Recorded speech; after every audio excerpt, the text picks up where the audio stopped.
السلام علیکم ناظرین، آج ہم آپ کو بنی اسرائیل کے ان 3 لوگوں کا واقعہ بیان کریں گے جن کا اللہ سبحانہ و تعالیٰ نے امتحان لیا۔ یہ واقعہ صحیح بخاری کی حدیث مبارکہ نمبر 3464 میں مکمل بیان کیا گیا ہے۔ ایک دفعہ آپ صلی اللہ علیہ وآلہ وسلم نے فرمایا کہ بنی اسرائیل میں 3 شخص تھے، ایک کوڑی، دوسرا اندھا اور تیسرا گنجا۔ اللہ تعالیٰ نے چاہا کہ ان کا امتحان لے، چنانچہ اللہ تعالیٰ نے ان کے پاس ایک فرشتہ بھیجا۔ فرشتہ پہلے کوڑی کے پاس آیا اور اس سے پوچھا کہ تمہیں سب سے زیادہ کیا چیز پسند ہے؟ اس نے جواب دیا کہ اچھا رنگ اور اچھی چمڑی، کیونکہ لوگ مجھ سے پرہیز کرتے ہیں۔ بیان کیا کہ فرشتے نے اس پر ہاتھ پھیرا تو اس کی بیماری دور ہو گئی اور اس کا رنگ بھی خوبصورت ہو گیا اور چمڑی بھی اچھی ہو گئی۔ فرشتے نے پوچھا کس طرح کا مال تم زیادہ پسند کرو گے؟ اس نے کہا کہ اونٹ، یا اس نے گائے کہی۔ اسحاق بن عبداللہ کو اس سلسلے میں شک تھا کہ کوڑی اور گنجے دونوں میں سے ایک نے اونٹ کی خواہش کی تھی اور دوسرے نے گائے کی۔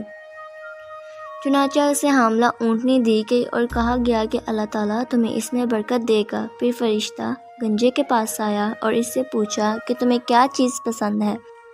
اس نے کہا کہ عمدہ بال اور موجودہ عیب میرا ختم ہو جائے، کیونکہ لوگ اس کی وجہ سے مجھ سے پرہیز کرتے ہیں۔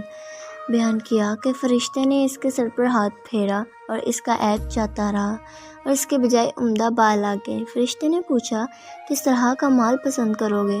اس نے کہا کہ گائے۔ بیان کیا کہ فرشتے نے اسے حاملہ گائے دے دی اور کہا اللہ تعالیٰ اس میں برکت دے گا۔ پھر اندھے کے پاس فرشتہ آیا اور کہا کہ تمہیں کیا چیز پسند ہے؟ اس نے کہا کہ اللہ تعالیٰ مجھے آنکھوں کی روشنی دے دے تاکہ میں لوگوں کو دیکھ سکوں۔ بیان کیا کہ فرشتے نے ہاتھ پھیرا اور اللہ تعالیٰ نے اس کی بینائی سے واپس دے دی۔ پھر پوچھا کہ کس طرح کا مال تم پسند کرو گے؟ اس نے کہا کہ بکریاں۔ فرشتے نے اسے حاملہ بکری دے دی۔ پھر تینوں جانوروں کے بچے پیدا ہوئے، یہاں تک کہ کوڑی کے اونٹوں سے اس کی وادی بھر گئی، گنجے کی گائے بیل سے اس کی وادی بھر گئی اور اندھے کی بکریوں سے اس کی وادی بھر گئی۔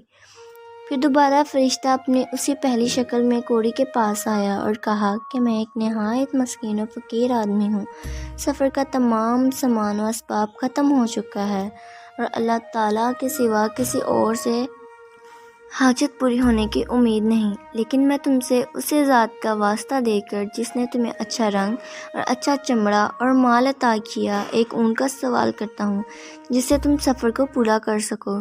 اس نے فرشتے سے کہا کہ میرے ذمہ حقوق اور بہت سے ہیں۔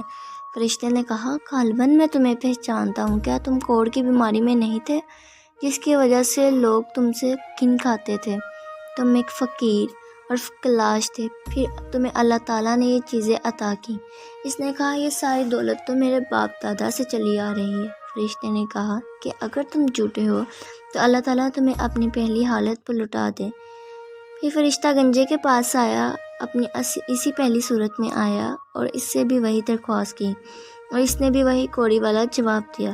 فرشتے نے کہا کہ اگر تم جھوٹے ہو تو اللہ تعالیٰ تمہیں اپنی پہلی حالت پر لوٹا دے۔ اس کے بعد فرشتہ اندھے کے پاس آیا اور اپنی اسی پہلی صورت میں اور کہا کہ میں ایک مسکین آدمی ہوں، سفر کے تمام سامان ختم ہو چکے ہیں اور اللہ تعالیٰ کے سوا کسی سے حاجت پوری ہونے کی توقع نہیں۔ میں تم سے اسی ذات کا واسطہ دے کر جس نے تمہیں بینائی واپس دی، ایک بکری مانگتا ہوں جس سے اپنے سفر کی ضروریات پوری کر سکوں۔ اندھے نے جواب دیا کہ واقعی میں اندھا تھا اور اللہ تعالیٰ نے مجھے اپنے فضل سے بینائی عطا فرمائی، اور واقعی میں فقیر و محتاج تھا اور اللہ تعالیٰ نے مجھے مالدار بنایا۔ تم جتنی بکریاں چاہو لے سکتے ہو، اللہ کی قسم جب تم نے اللہ کا واسطہ دیا ہے تو جتنا بھی تمہارا جی چاہے لے جاؤ، میں تمہیں ہرگز نہیں روک سکتا۔ فرشتے نے کہا کہ تم اپنا مال اپنے پاس رکھو، یہ تو صرف امتحان تھا اور اللہ تعالیٰ تم سے راضی اور خوش ہے اور تمہارے دونوں ساتھیوں سے ناراض۔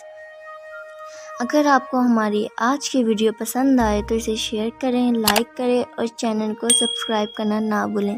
جزاک اللہ۔